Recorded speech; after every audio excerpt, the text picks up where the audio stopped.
What would daring do? Chapter 15. Anagnorisis. Alone and miles away from home was the worst place to be stuck with an emotional crisis. There were only about 5 ponies in the city that she knew. 2 were related to her, and 2 just flew off, and 1 was sitting in a hospital.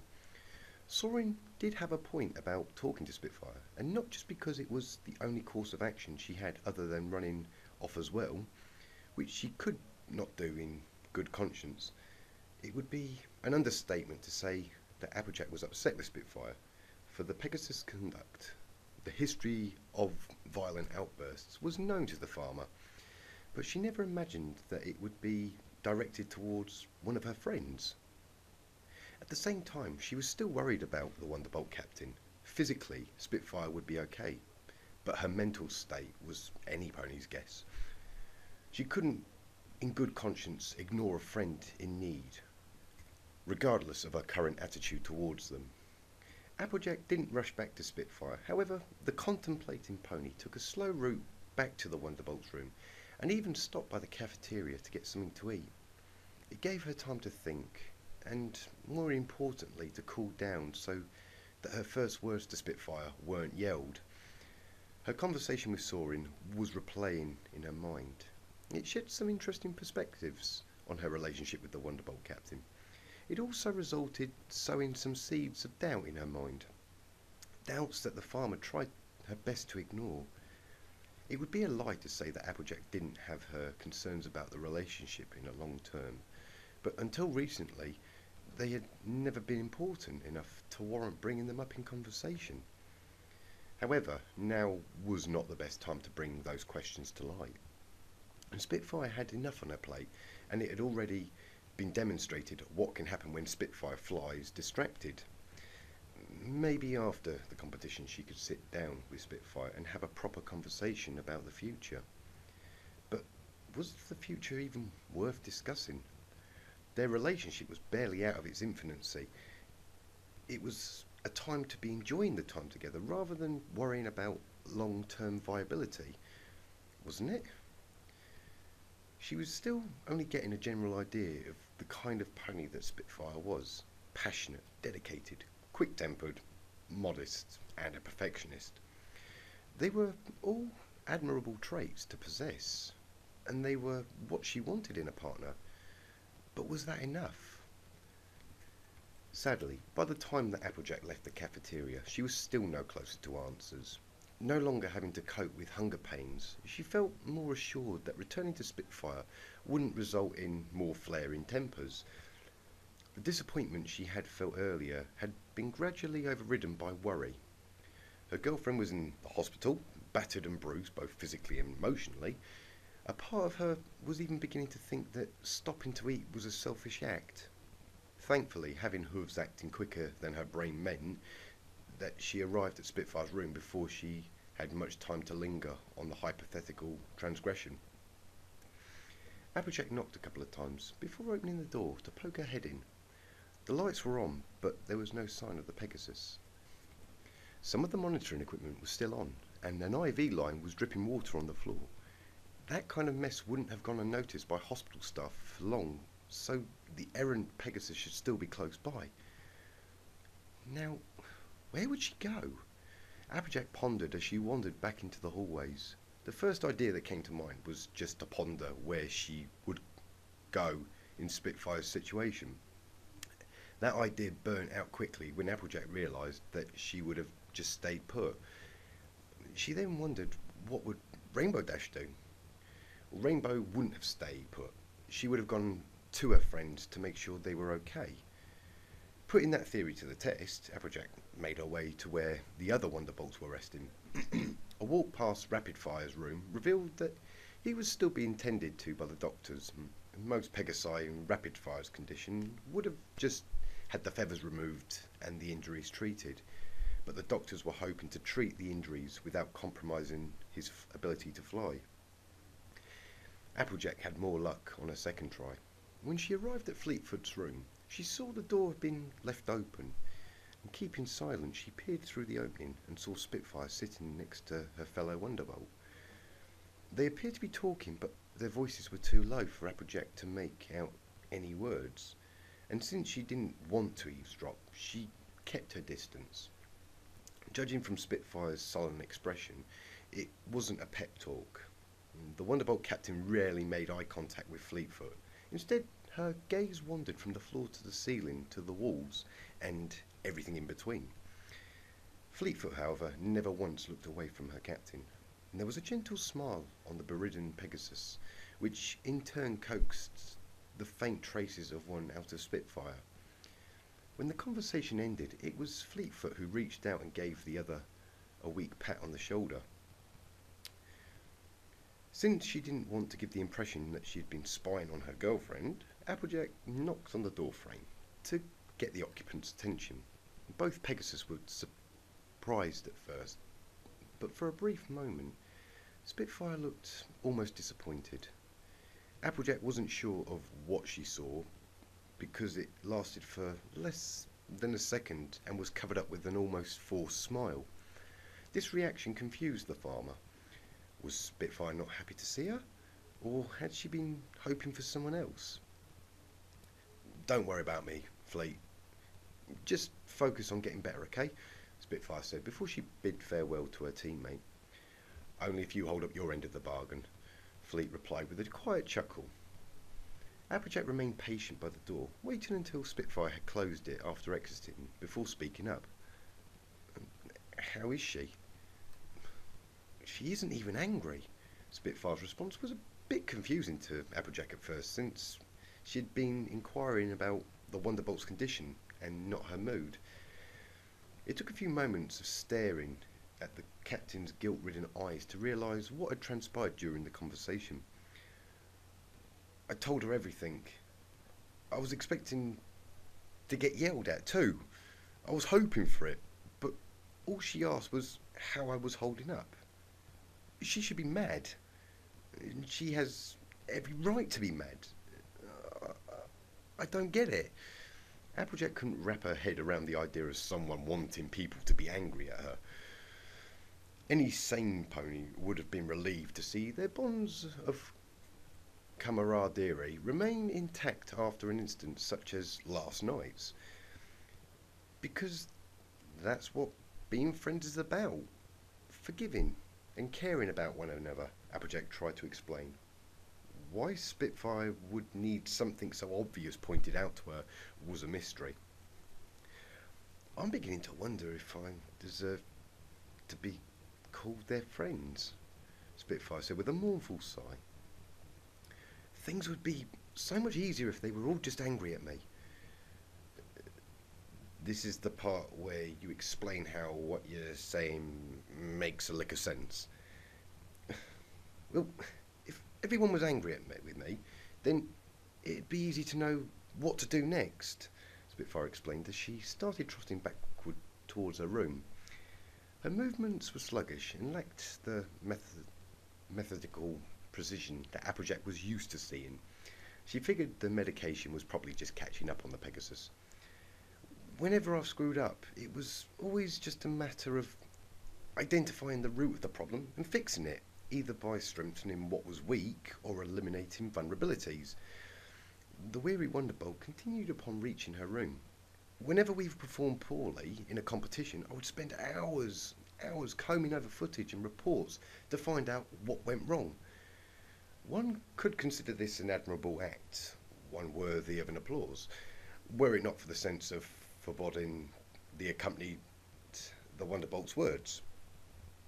Applejack didn't want to jump to any conclusions, but she didn't like where the line of conversation was going. Still, she held her tongue.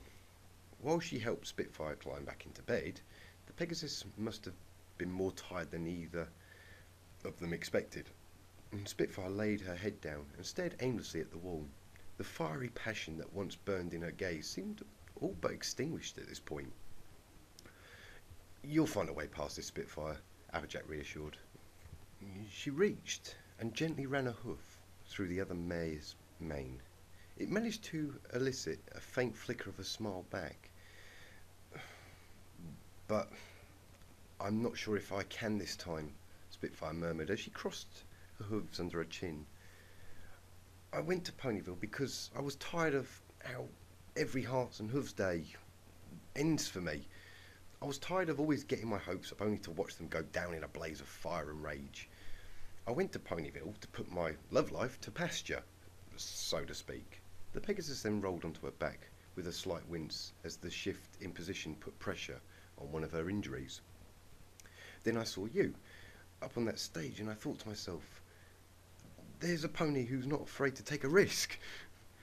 Applejack wasn't sure how any pony could have been given that impression considering her frozen in the spotlight stare during the auction. I was certain that it was going to be another disaster like every other year, but I had to try. If only just once more, Spitfire continued, still staring at the ceiling fan that spun overhead. I was so wrong.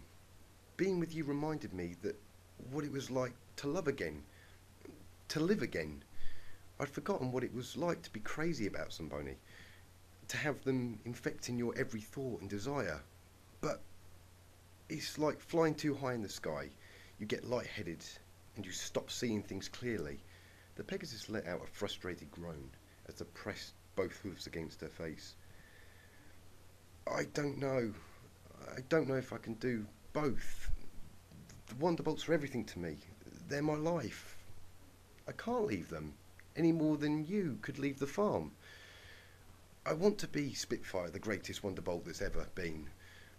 Exhausted both mentally and physically, Spitfire let out a tired sigh and allowed both hoofs to simply fall to her sides. But I don't want to lose you too. I don't want to wind up alone with just memories and regrets again. It would have been easy to tell Spitfire that everything would be okay if she just hung in there. But Applejack had to concede to the grains of truth within the Pegasus's ramblings. The farmer knew that their divergent lifestyles would come into conflict sooner or later, but she had hoped for a less traumatic time to bring it up.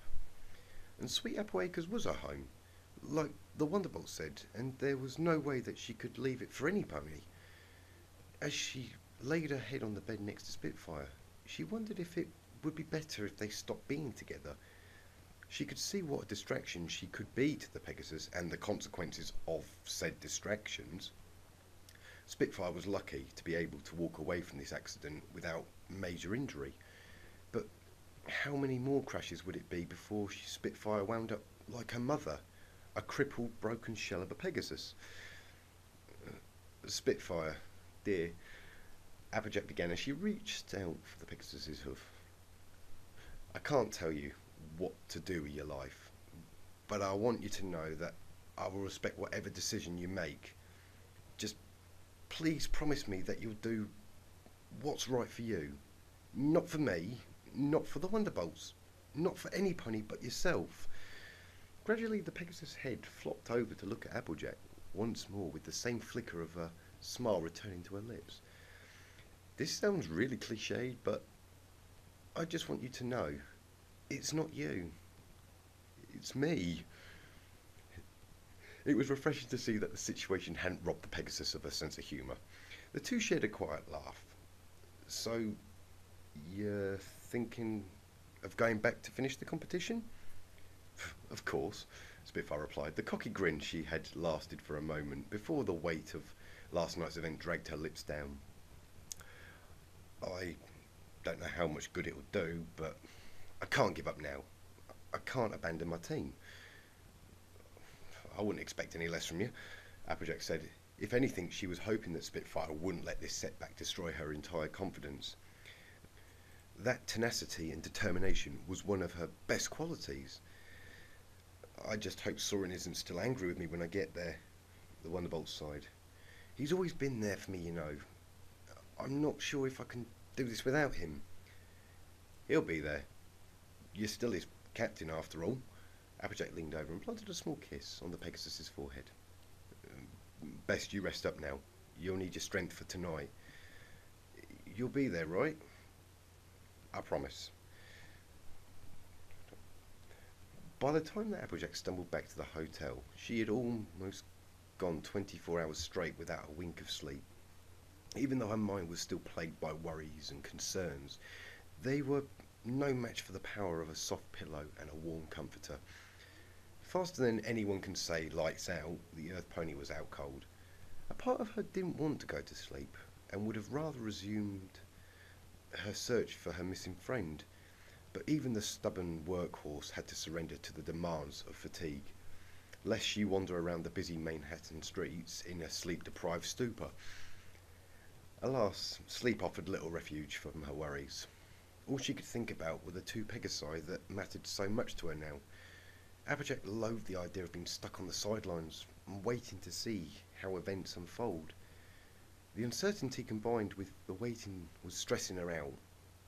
Would she be able to build a long-lasting relationship with Spitfire, given the Wonderbolt's self-proclaimed difficulties in balancing life and work? Applejack's own sense of work ethics deemed that the relationship was still young enough to be sacrificed, without too much hardship upon either parties. But her sense of work ethics was also what led to her giving food poisoning to a quarter of Ponyville.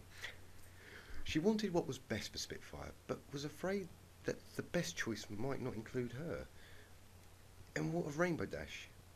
There was no way that things weren't going to be awkward between them. At the same time, Applejack knew if she didn't do something, then Rainbow was liable to avoid her altogether, or at least as much as possible. It would put a huge strain not only on their friendship, but also their other friendships too, as Twilight and the others could get dragged into the ordeal. And what if the others blamed her for driving Rainbow away? It was bad enough having the prospect of losing her best friend, but the others too? Applejack was stirred from her not-so-restful slumber by a loud knocking at the door. More used to ponies just knocking and barging in, it took Applejack a few moments to realise that she needed to get up and let the pony at the door in. Who in tarnation could that be? She wondered as she stumbled out of bed. A quick glance at the clock revealed that it was late in the afternoon, so at the very least she could say that this interruption served as a well-timed wake-up call. Only a few ponies knew where Applejack was staying while in Manhattan, and for a brief moment the farmer allowed hope to flourish. Maybe Rainbow had come to her senses and returned. Sadly, when she opened the door, she was greeted by two unicorns. "Twilight! Rarity! What are you doing here?"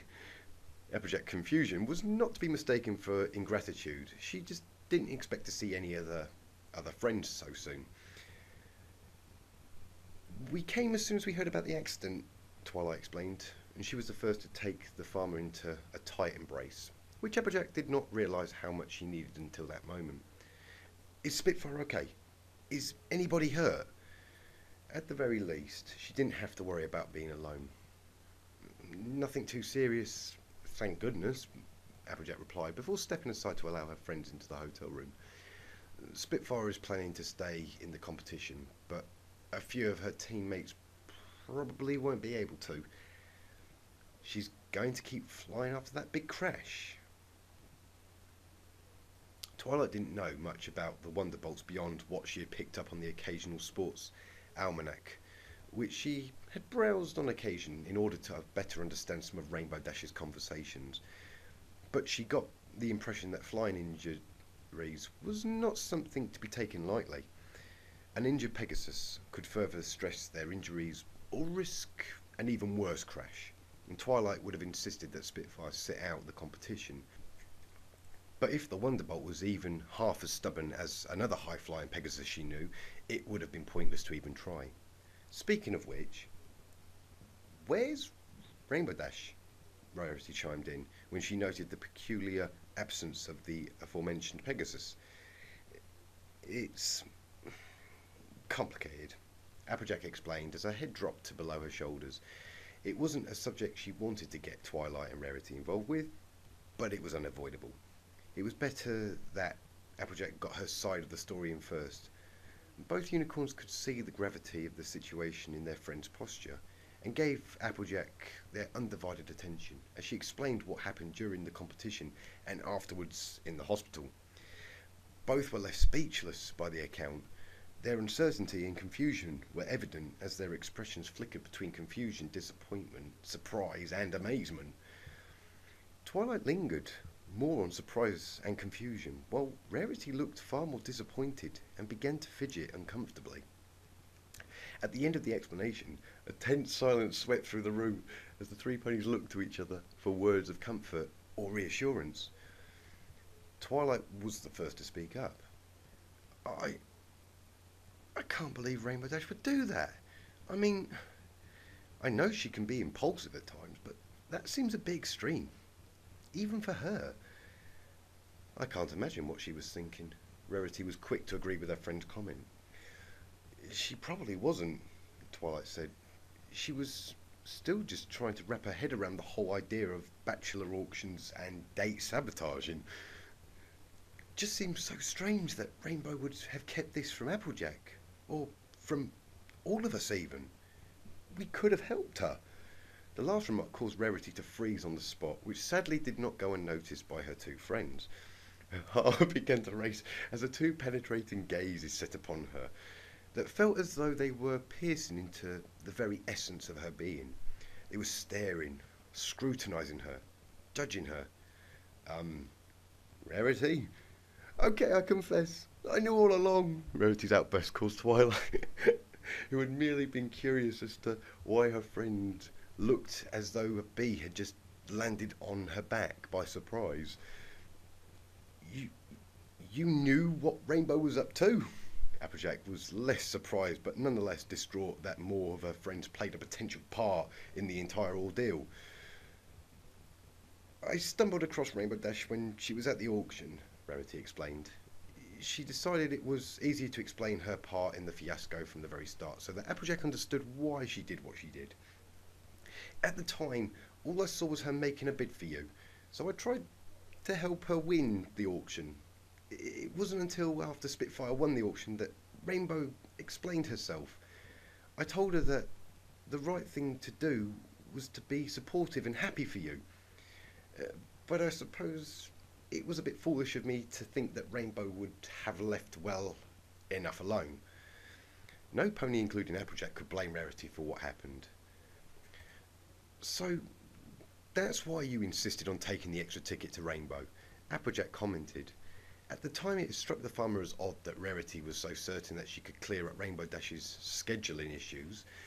It was likely less of a rescheduling and more of a stern lecture. I'm sorry.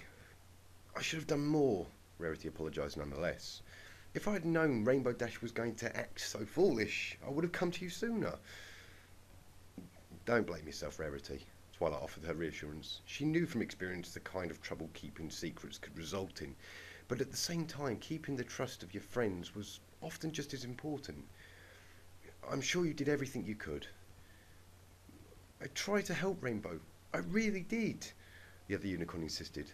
I figured it was just a passing infatuation, and that she would get over it eventually. You ain't the only one who thought that, Applejack sighed in resignation as she trotted over to the nearby window, resting her chin on the ledge as she gazed to the cloudy skies. And now she's out there, all alone and heartbroken. Rarity and Twilight were quick to move to the flank of the Earth Pony, offering a hug of support to their friend.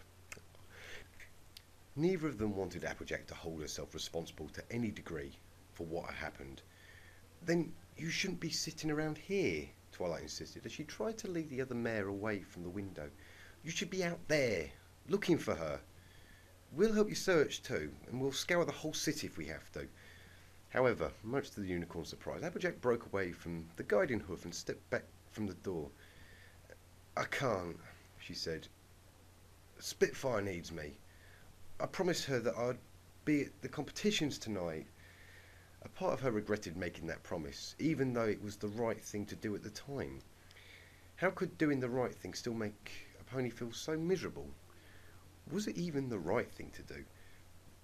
But Rainbow Dash is your friend. How could... Twilight's words were interrupted by the white hoof, shoved over her mouth by her fellow unicorn.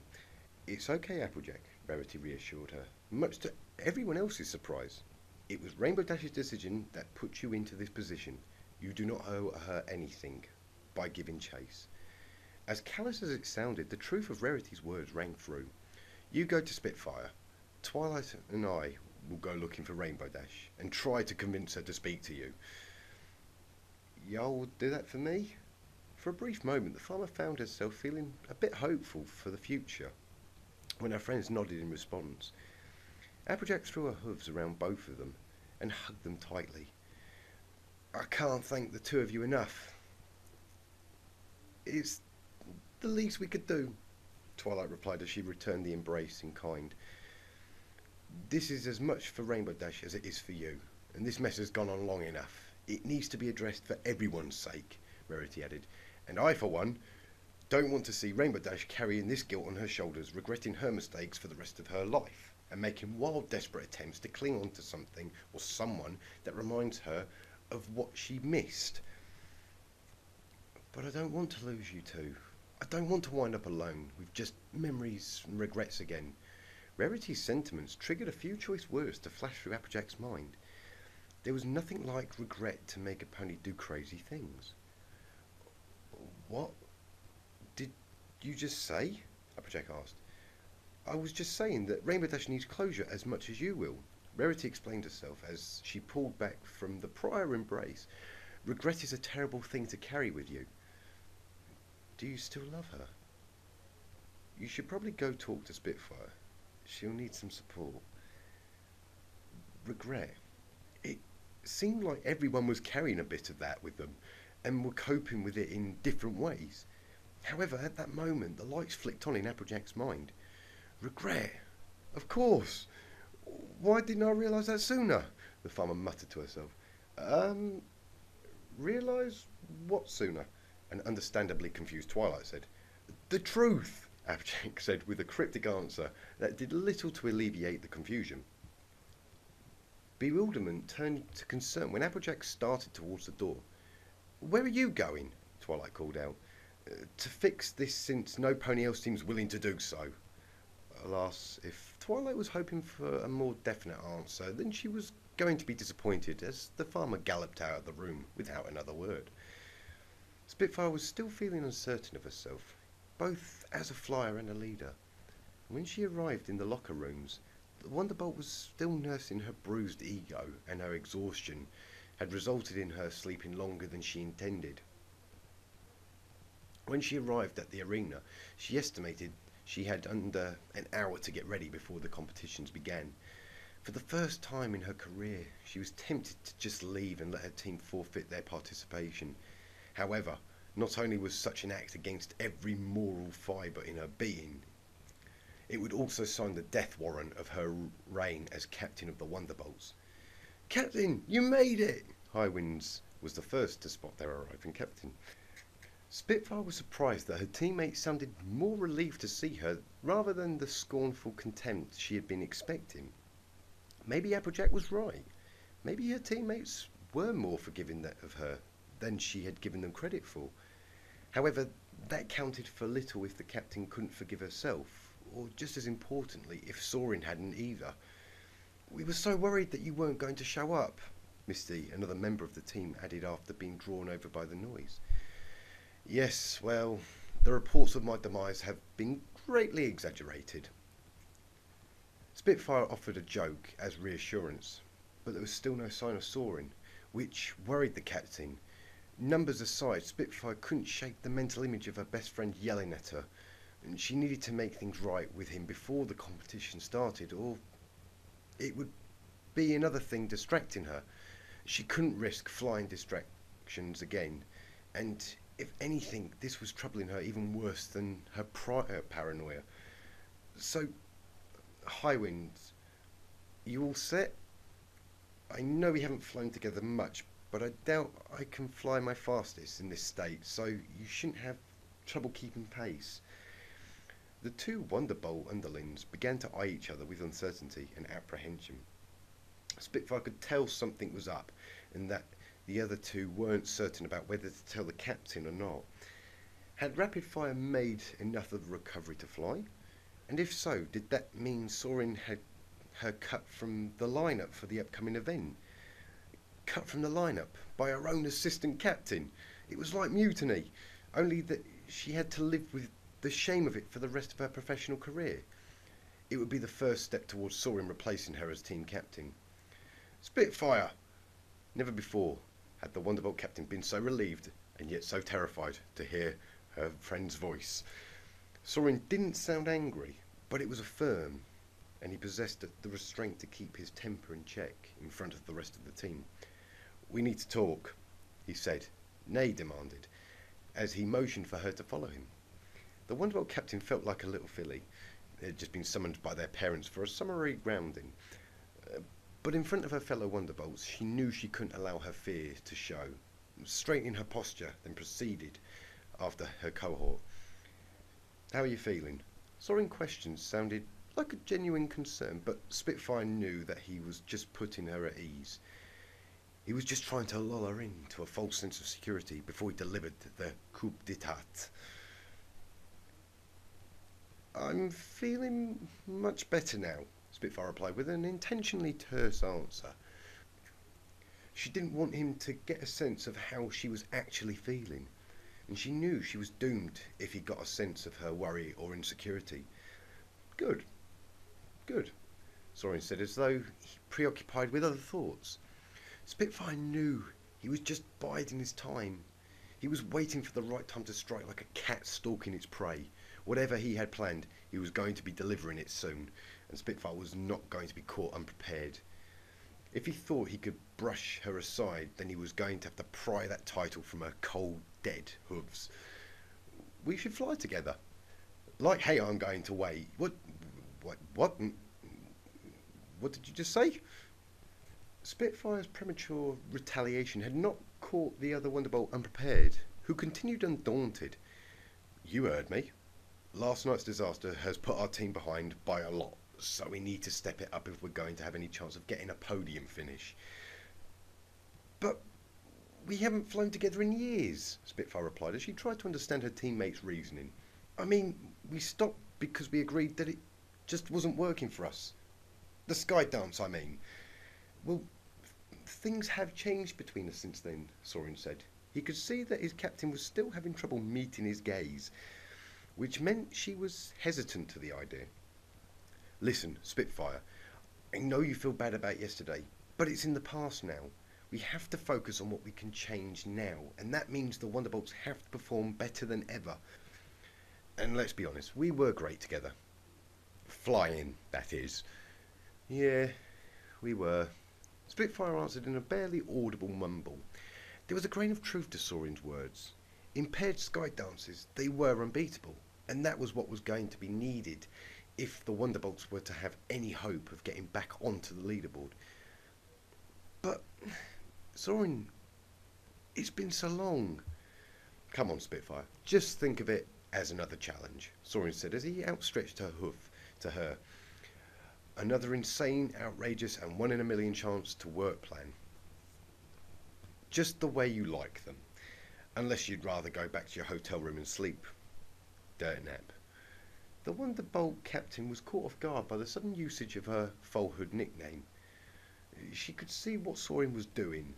He was trying to goad her to agreeing to this insane plan, bringing up their old rivalry and insulting her pride. Despite seeing through his little scheme, it nonetheless worked like a charm. "Let's light up the sky.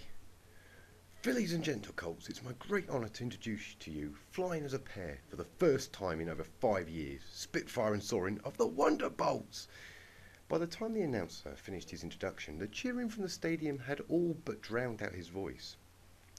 Thousands of hoofs stomping together, united in purpose and action, blending into one spectacular roar that shook both Wonderbolts to their bones. As the pair trotted onto the field, Spitfire's gaze drifted over to the charred patches of grass that had yet to be cleaned up. A part of her couldn't help but feel nervous. A paired sky dance, especially theirs, was all about precision and timing, two soul flyers together as one. Did she still have it in her? Did he? If there had been a moment to back out, Spitfire would have walked past it a long time ago. "You all set, Captain?" Even though he was yelling, Soarin's voice was barely a whisper in the ear, like the nagging doubts that lingered in her mind. "I don't know," she admitted in a rare moment of Showtime humility. If I said no, could I leave? And stand me up in front of every pony? I don't think my heart could take that kind of embarrassment. Leave it to Soarin to stop taking things seriously when it mattered the most. However, the small laugh that his joke brought forth was enough to keep the captain's nerves from flaring up. Just trust your instincts. It's not my instincts I'm worried about, Spitfire mused as she broke into a gallop across the field. It's yours. Now catch me if you can. In the old days, Spitfire would always remind herself of the words her former captain told her when he made the bold decision to field 2 rookie Wonderbolts in a do-or-die moment of the tournament. He told them to fly like they loved each other and then make the whole world believe in that love. As she glanced over her shoulder, seeing her partner giving chase, she wondered if there was still enough power left in those old memories to see her through. There was only one way to find out, and thus the Wonderbolt captain took to the air. Thankfully, wind rushing through one's mane had a way of helping to clear the mind. Her worries began to fade as she focused on her routine, twisting and diving through the sky in an intricate series of displays. The early part of their routine was almost like a solo routine, except with the 2 of them taking turns in the spotlight. The motions were bold, intentionally exaggerated and flamboyant, like 2 birds in courtship. The Pegasi danced through the sky in a celebration of love and desire. What's the matter, Soarin? Losing your touch? Spitfire teased. Or are you just enjoying the view a little too much? A little of column A, a little of column B, he laughed in response. Falling behind was part of the routine, of course, as Soarin's interest warmed the captain double back, sweeping past and around her partner so tightly that her feathers brushed through his mane, and with the mare's graceful allure tugging at his heart, the stallion surged forward with renewed vigour. Spitfire was almost thrown off course as her partner rushed past her with all the fury of a shooting star. Most of their flight together were done with the rest of the team, which meant tight formations and controlled motions, and the paired routine offered Soarin a chance to stretch his wings, as it were, and show Spitfire the kind of stallion he was. He spiralled through the air, showboating like the headstrong braggart that she knew him to be. Through the loop-de-loops and flourished dives were meant to captivate the crowd. They had a similar effect on her. The Wonderbolt captain was soon twirling through the sky alongside her partner. Come on, Captain, let's show these pony folks what flying is really about. A jubilant Soarin jived as he took his partner in hoof. The pair went into a falling helix, diving in a corkscrew pattern towards the ponies in the stand. They pulled up into a spiral so tight that the 2 ponies were back to back as they rushed overhead of the crowds. While it seemed like coordination was key at this moment, it was, in truth, compromise. The 2 did not spiral together so much as Spitfire pushed her partner along, travelling at such speeds it was impossible for the crowds to tell that he merely followed her lead. And after a few moments, they switched roles, and it was Soarin who guided his partner along. Like any good partnership, give and take was required. Spitfire had worried that lack of practice would have taken a toll on both of them, but flying together appeared to be like slipping on an old flight suit. It may not have been as pretty or as fanciful as the new ones, as evident when the 2 Pegasi nearly bumped heads when they broke from their formation, but the familiar comfort and the memories made it seem as though it had only been yesterday since they had taken to the sky as partners. Race you to the centre, Spitfire called out as the 2 ponies split in opposite directions. Unleashing their trademark storm cloud contrail, the 2 Pegasi began to fly in loops above the centre of the arena. They began to spiral inwards, and their contrail soon coalesced into a billowing storm cloud. There was no need to spur her teammate on, but the banter gave her a sense of control and aided her focus. A thunderclap silenced the entire arena. Like the static building in the air, the crowd could sense the growing tension, and neither Pegasi slowed down as they closed in. The arena drew into a collective gasp when they collided. It was a mock collision, of course, but given the events of the prior night, even a staged one held a hint of real danger. Passion and teamwork turned into a mock calamity as the 2 Pegasi began to spiral towards the earth. At first, their hooked hooves kept them from falling together, but Spitfire soon slipped free and began a terrifying flat spin. It was a bad situation for any Pegasus to be in, even when it was part of a performance. Trust was the only thing that kept the Wonderbolt captain from correcting her tumble. Any time now, any other Pegasus might have considered such a stunt to be far too dangerous, that to risk a free fall, even for the sake of a performance, was beyond sensibility. Even if she did try to recover, there was a chance she wouldn't regain control in time to avoid another crash. But that was the point of the manoeuvre, to place all her trust in her partner. Yet even that trust had its limits, and for a brief instant, Spitfire wondered if she was going to be waking up in a hospital room again. That concern, however, proved to be fleeting. Just as the Pegasus neared the point of no return, her fellow Wonderbolt came swooping from below. Powerful, sturdy hooves wrapped around Spitfire's frame as the pair rocketed back into the sky. "Sorry, I was a teensy bit late," Soarin said. "I wasn't worried for a second." It was 2 seconds, and she closed her eyes and spread her hooves out, clearing her mind until all that registered was the wind rushing past her and the cheering crowd below. These were the moments that she trained and sacrificed so much for, and the symphony below began to fade from her ears as the pair climbed higher and higher. They pierced through a storm cloud and were soon alone in the moonlit sky above the arena. All she could hear was the calm, steady breaths of the stallion behind her. "They're beautiful, aren't they?" Spitfire said as she gazed to the star-filled sky. Up high above the city there was nothing but serenity, surrounded by clear skies in all directions, with not even gravity forcing her in a direction. Nothing but her own will could move her. This was absolute freedom. The only thing that ruined that perfect moment was the realization that it was a moment she could never share with Applejack. She would never be able to experience this moment as Spitfire did. Could she ever understand the passion that burned in her heart and pushed her to the sky? "Come on, Captain. Show's not over yet." Spitfire almost felt disheartened to turn back now, but she did have a job to finish, the teammates in the hospital counting on her. Hooking her forehoof around her partner's, Spitfire flashed him a quick wink. "Ready when you are." The pair fell into a dive once more, hurtling towards the cloud at high velocity. Just moments before hitting the storm cloud, the two straightened their wings and shifted their position, shaping the displaced air around them. The chorus of stomping hoofs and joyous cheers erupted from the stands when the pair punched through the storm cloud. The once shadow-shrouded arena was once more illuminated by the moonlight, which now shone through the heart-shaped hole left by the pair. With their dance concluded, the two now weary Wonderbolts touched down on the field. "Just like old times," Soarin said between heavy breaths, and the two pulled off their goggles and took notice of the static that had built up in their manes. Their normally windswept manes were a jagged, disheveled mess, as though their entire head of hair was in revolt.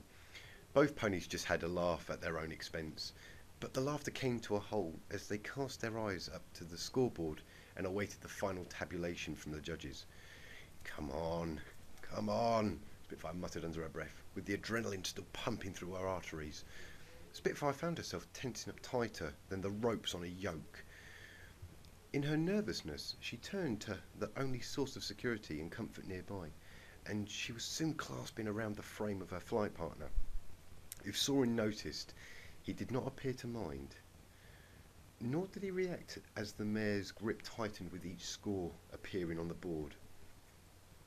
It wasn't until the fifth and final score appeared did both Wonderbolts breathe a collective sigh of relief.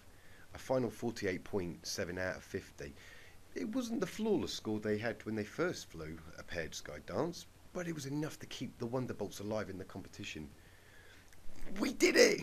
Spitfire exclaimed as she clasped her hoofs, became a joyful embrace. Swept up in her emotions, the Wonderbolt captain planted an elated kiss right on her partner's lips. Now she most assuredly had the stallion's attention, but as the two exchanged shocked and flustered stares, Spitfire felt only one thing in her heart. It was the same burning joy that she remembered from all those years through her life. It was the flames that spurred her to make a crazy daredevil bet in flight camp. It was the heat that kept her spirit warm during the cold nights, when defeat had snapped her strength. It was the torch that kept guiding her to push further and harder than the day before. The burning desire of her soul was visible through her eyes. There was only one thing her heart desired, and she was looking at him. With another thought, Spitfire ensnared his lips into another kiss.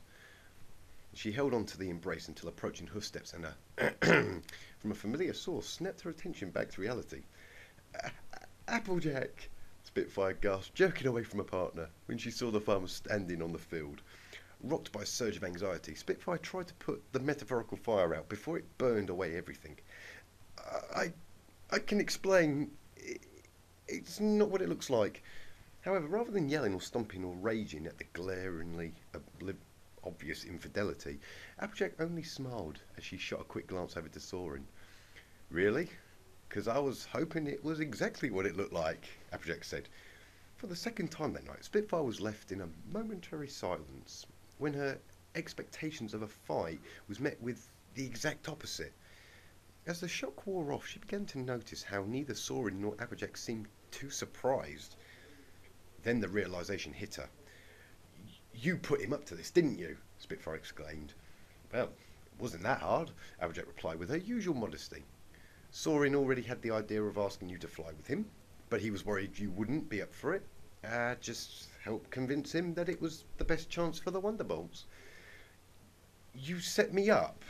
Through sorrow and anger were competing at this act of apparent betrayal. Anger was the only emotion that Spitfire would allow to surface.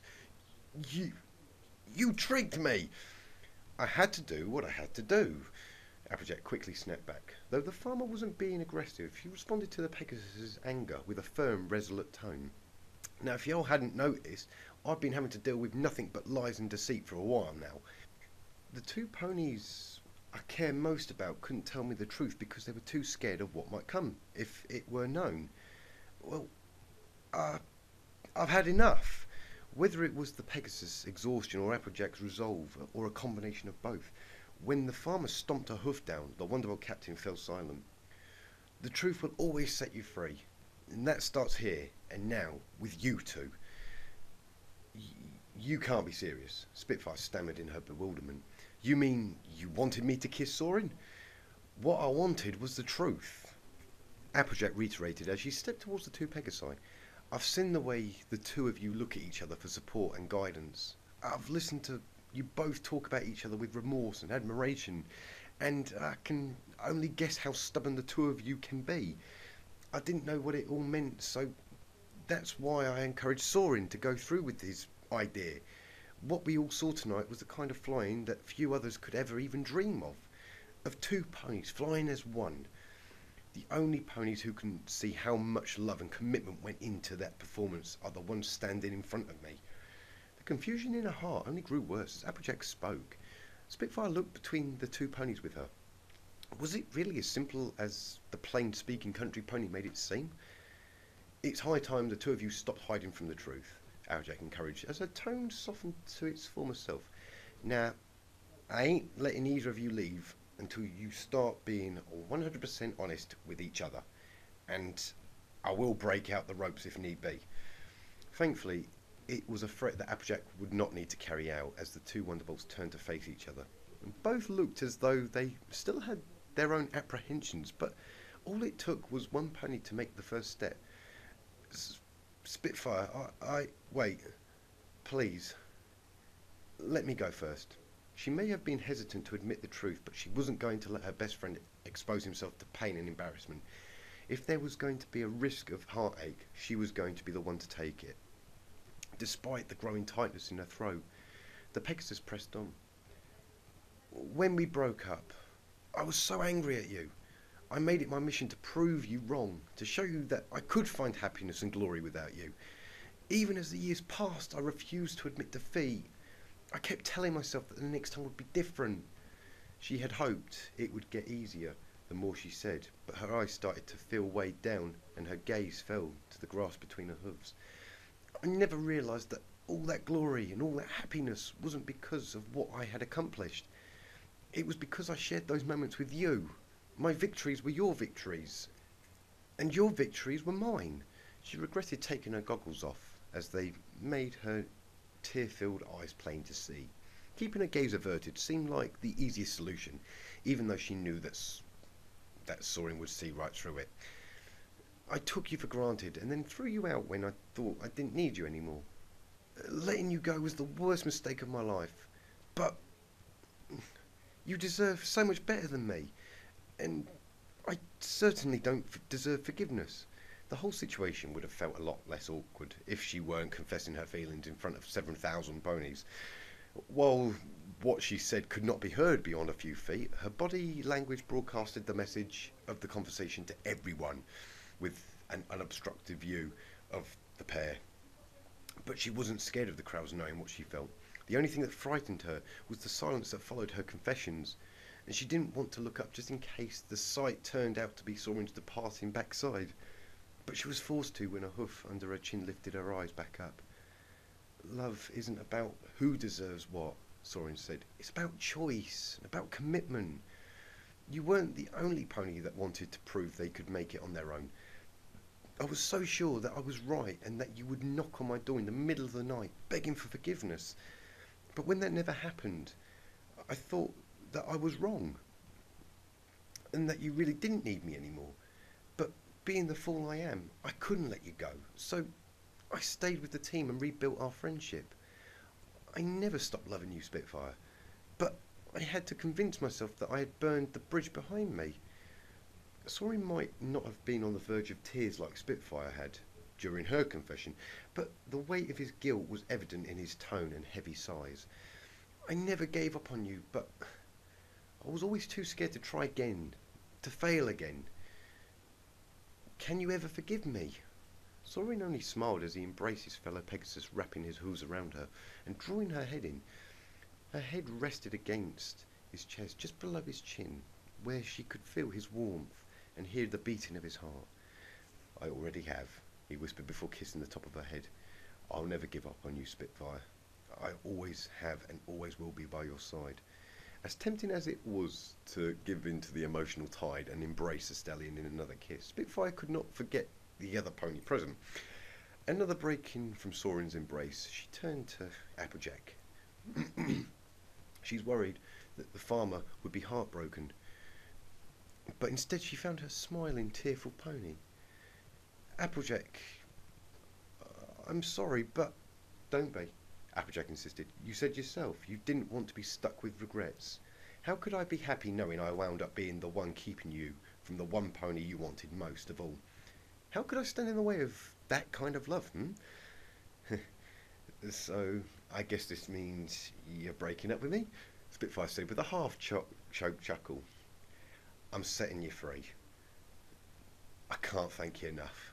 It felt like a fleeting gesture, but nonetheless the Pegasus threw her hooves around the erstwhile girlfriend and squeezed as hard as she could.